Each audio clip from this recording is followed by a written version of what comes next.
ஆண்டவரும் இரட்சகருமாகிய இயேசு கிறிஸ்துவின் நாமத்தில் வாழ்த்துக்கள். இந்த நாளிலும் 1 தீமோத்தேயு 2வது அதிகாரம் 9ஆம் வசனத்திலிருந்து கடைசி வரையிலும் நாம் தியானிக்க போகிறோம். இந்த பகுதியிலே ஒரு பெண்கள் சபையில் எப்படி இருக்க வேண்டும், ரட்சிக்கப்பட்ட ஸ்திரீகள் அவர்களுடைய ஊழியம் பற்றி என்ன என்பதை குறித்து இங்கே பவுல் ஆலோசனைகள் வழங்குகிறதை பார்க்கிறோம். ஸ்திரீகளும் மயிரை பின்னுதலினாலாவது, பொன்னினாலாவது, முத்துக்களினாலாவது, விலையேறப்பட்ட வஸ்திரத்தினாலாவது தங்களை அலங்கரியாமல் தகுதியான வஸ்திரத்தினாலும் நாணத்தினாலும் தெளிந்த புத்தியினாலும் தேவ பக்தி உள்ளவர்கள் என்று சொல்லிக் கொள்ளுகிற ஸ்திரீகளுக்கு ஏற்றபடியே நற்கிரியைகளினாலும் தங்களை அலங்கரிக்க வேண்டும். ஸ்திரீயானவள் எல்லாவற்றிலும் அடக்கமுடையவளாயிருந்து அமைதலோடு கற்றுக்கொள்ள கடவுள் என்று சொல்லி வேதாகமும் இங்கே பெண்களின் ஊழியத்தை பற்றி கூறுகிறதை நாம் பார்க்கிறோம். அதாவது விசுவாச பெண்மணிகள் பிற பெண்மணிகளைப் போல அவர்கள் மற்றவர்களை வசீகரப்படுத்தக்கூடிய உடையை அணியாமல் ஒழுக்கமான கட்டுப்பாடுகளுடன் ஆடைகளை அணிய வேண்டும் என்று இங்கே பவுல் போதிக்கிறார். அவர்களுடைய ஆடைகள் எப்படி அணியப்பட வேண்டும், அவர்களை சுற்றிலும் ஏழைகள் நிறைய பேர் சபைகளில் இருக்கிறாங்க. சரியான உணவு கூட இல்லாத அநேக விசுவாசிகள் காணப்படுகிறார்கள். அவர்கள் மத்தியில் போய் நின்று கொண்டு விலையுயர்ந்த ஆபரணங்களை, உடைகளை, இவைகளெல்லாம் நாம் அணிந்து செல்லக்கூடாது என்று சொல்லித்தான் இங்கே பவுல் பேசுகிறார்.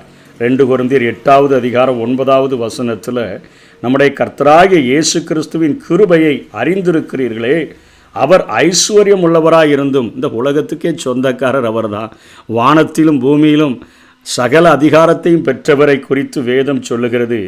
அவர் என்ன செய்கிறார்னு சொன்னால், ஐஸ்வர்யம் உள்ளவராக இருந்தும் நீங்கள் அவருடைய தரித்திரத்தினாலே ஐஸ்வர்யவான்களாகும்படிக்கு உங்கள் நிமித்தம் தரித்திரரானாரே.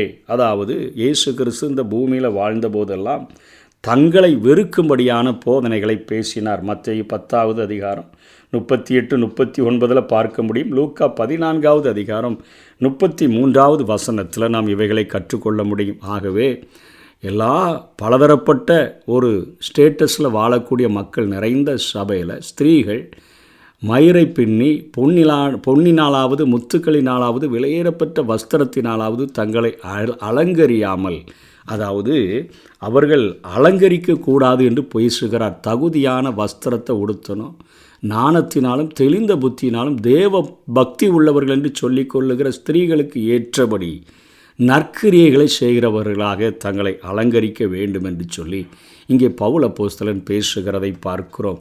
ஸ்திரீயானவள் எல்லாவற்றிலும் அடக்கமுடையவளாக இருந்து அமைதலோடு கற்றுக்கொள்ள வேண்டும்.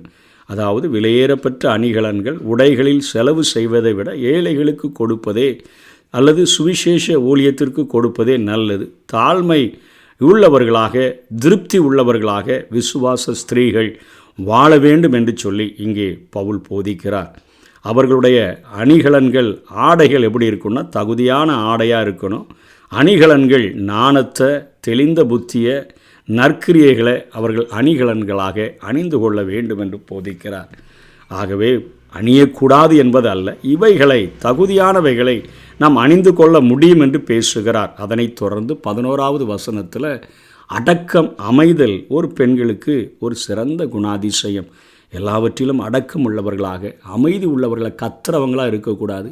அடக்கம் இல்லாமல் எப்பொழுதுமே பெண் மணிகள் என்று சொல்லி மணியோசை எழுப்பி கொண்டு இருக்கக்கூடாது என்று பவுல் பேசுகிறார். உபதேசம் பண்ணவும் புருஷன் மேல் அதிகாரம் செலுத்தவும் ஸ்திரீயானவளுக்கு நான் உத்தரவு கொடுக்கிறதில்லை, அவள் அமைதல் உள்ளவளாக இருக்க வேண்டும். வேதாகமத்தில் புதிய ஏற்பாட்டிலும் கூட எந்த ஒரு பெண்களும் அங்கே ஆண்கள் இருக்கிற சபைகளிலே விரல் நீட்டி எந்த ஒரு தீர்க்க தரிசனத்தையும் சொல்லுகிறதான காரியங்கள் காணப்படவில்லை. ஆகவே ஆண்கள் நிறைந்த சபைகளிலே பெண்கள் இப்படிப்பட்ட காரியத்தை செய்கிறதற்கு நான் பவுல் அனுமதி உத்தரவு கொடுக்கிறதில்லை என்று சொல்லியே பேசுகிறார். உபதேசம் பண்ணவும் ஆண்கள் இருக்கிற இடத்தில் பெண்கள் பேசுவது வேண்டாம் என்றே சொல்கிறார். ஆனால் தீத்துவுக்கு எழுதும் பொழுது 2வது அதிகாரம் 3ஆம் வசனத்திலிருந்து 5ஆம் வசனம் வரையிலும் அங்கே அதாவது நல்ல விசுவாசத்தில் முதிர்ந்த ஊழியத்தை பெற்ற வயதான பெண்கள் இளம் பெண்களுக்கு போதிக்கலாம் அப்படின்னு சொல்லி அங்கே ஆலோசனைகள் கொடுக்கப்படுகிறது. ஒரு பெண் தனியாக ஒருவருக்கு அதை போதிக்கலாம், மற்றபடி கணவனிடத்தில் இருந்துதான் அவர்கள் கற்றுக்கொள்ள வேண்டும். பெண்கள் போதிக்க வேண்டாம், ஆண்கள் மேல் அதிகாரம் செலுத்த வேண்டாம் என்கிற காரியங்களுக்கு 2 ரீசனை கீழே சொல்லி முடிக்கிறதை பார்க்கிறோம். ஆதாம் தான் முதலில் உருவாக்கப்பட்டான், அவன்தான் தலைவன். அவனுக்கு ஏற்ற துணையாக இருக்கும்படியாகத்தான் மனுஷியானவள் அவள் உருவாக்கப்பட்டாள் என்று சொல்லி அங்கே சொல்லுகிறான். ஆதாம் எப்படி கிறிஸ்து தலைக்கு சபைக்கு தலையாக இருக்கிறாரோ அதே போல எல்லா அதிகாரத்திற்கும் ஒரு குடும்பத்தில் ஆண்தான் தலைவனாக இருக்கிறான். அதனால்தான் பெண் முக்காடிட்டு கொள்ளுகிறான். நான் ஒரு அதிகாரத்திற்கு கீழ்ப்பட்டவள் என்பதை காண்பிக்கும்படியாகத்தான் தலையிலே முக்காடை அவர் போட்டு கொள்ளுகிறாள். ஆகவே இங்கே அவள் ஆண்களிடத்தில் பேசுகிறதற்கு நான் அனுமதி கொடுக்கவில்லை என்றே சொல்லுகிறார். அதே போல் 2வது ஒரு ரீசன் சொல்லுகிறார், ஏவாள் வஞ்சிக்கப்பட்டாள் என்று சொல்லுகிறார். ஆதாம் வஞ்சிக்கப்படவில்லை, ஏவாளே வஞ்சிக்கப்பட்டு மீறுதலுக்கு உட்பட்டாள் என்று சொல்கிறார். அதாவது ஆதாம் வஞ்சிக்கப்படவே இல்லை என்று சொல்லலை. முதல்ல ஏவாள் சத்ருவினால் மாட்டிக்கொண்டால், அதற்கு பின்பு ஆதான் அந்த பாவத்துக்கு உட்பட்டான். ஆகவே ஆவிக்குரிய போதனைகளில், ஆவிக்குரிய வாழ்க்கையில் பெண்கள் ஈஸியாக அவர்கள் வலைகளிலே விழுந்துவிட முடியும் என்கிற ஒரு காரியத்தை உணர்த்தித்தான் இங்கே பவுல் அப்போஸ்தலன் சொல்லுகிறான். அதே போல் அப்படி இருந்தும் தெளிந்த புத்தியோடு விசுவாசத்திலும் அன்பிலும் பரிசுத்தத்திலும் நிலை கொண்டிருந்தால் பிள்ளை பேற்றிலே ரட்சிக்கப்படுவாள். அவளுக்கென்று ஒரு விழுந்து போன காரியத்திற்காக தண்டனை கொடுக்கப்பட்டது, அதாவது பிரசவ வேதனை என்பது அவளுக்கு கொடுக்கப்பட்டது. ஆனாலும் அவள் விசுவாசத்தோடு கூட ஆண்டவருடைய சமூகத்தில் வரும்பொழுது தெளிந்த புத்தியோடு விசுவாசத்திலும் அன்பிலும் பரிசுத்தத்திலும் அவள் நிலை கொண்டு இருக்கும் பொழுது பிள்ளை பேற்றிலே அவள் ரட்சிக்கப்படுவார். ஒரு குழந்தை பிறந்த பின்பு அவள் எத்தனையாய் அந்த வேதனையை மறந்து சந்தோஷப்படுகிறாளோ அதே போல் ரட்சிப்படைந்த பெண்களும் அப்படிப்பட்ட ஒரு மிகப்பெரிய சந்தோஷத்தை அவர்கள் பெற்றுக்கொள்ள முடியும் என்று சொல்லி பவுல் பேசுகிறார். பெண்கள் செய்கின்ற ஊழியங்களை குறித்து நாம் பார்த்தோம் என்று சொன்னால் வேதாகமம் குறைத்து அவர்களை மதிப்பிடவில்லை. பிசாசு ஏவாளை ஏமாற்றினான், ஆனால் இறையியல் விஷயத்தில் இந்த காரியத்தில் எளிதாக அவர்கள் வழிவிலகி விடக்கூடும் என்பதற்காகத்தான் தலைமை பொறுப்பானது பெண்களுக்கு ஸ்திரீகளுக்கு சபையிலே கொடுக்க வேண்டாம் என்று பேசுகிறார். மோசேயினுடைய நாட்களிலே மிரியாம் அவர் அருமையான வொர்ஷிப்பை நடத்தினதை நாம் வேதத்திலே பார்க்க முடியும். செங்கடலை பிளந்து அவர்கள் கடந்து வந்தபொழுது யாத்ராகமம் 15வது அதிகாரம் 20வது வசனம் 21வது வசனத்திலே அவள் அங்கே அநேகரை கூட்டி கொண்டு வந்து அவள் அங்கே வொர்ஷிப் பண்ணினதை நாம் பார்க்கிறோம். ஆனால் தலைவர்களை குற்றம் சாட்டின போது என்னாகமும் 12வது அதிகாரத்தில் அவள் குஷ்டரோகியாக மாற்றப்பட்டதையும் நாம் வேதத்திலே பார்க்கிறோம். ஆசாரிப்பு கூடாரங்கள் செய்கிறதற்கு பெண்கள் ஏராளமான காணிக்கைகளையும் கொடுத்தார்கள். கைவேலையான காரியங்கள் அநேகத்தை அவர்கள் செய்து கொடுத்தார்கள். அதாவது ஏற்ற துணையாக உருவாக்கப்பட்டவர்கள் சபையிலே அநேக உதவி ஊழியங்களை நிச்சயமாக அவர்கள் செய்ய முடியும். அதே போல் ஆதாமை குறித்து பார்க்கும் பொழுது இங்கே ரோமர் 5வது அதிகாரத்தில் ஆதாம் பாவம் செய்யவில்லைன்னு சொல்லலை.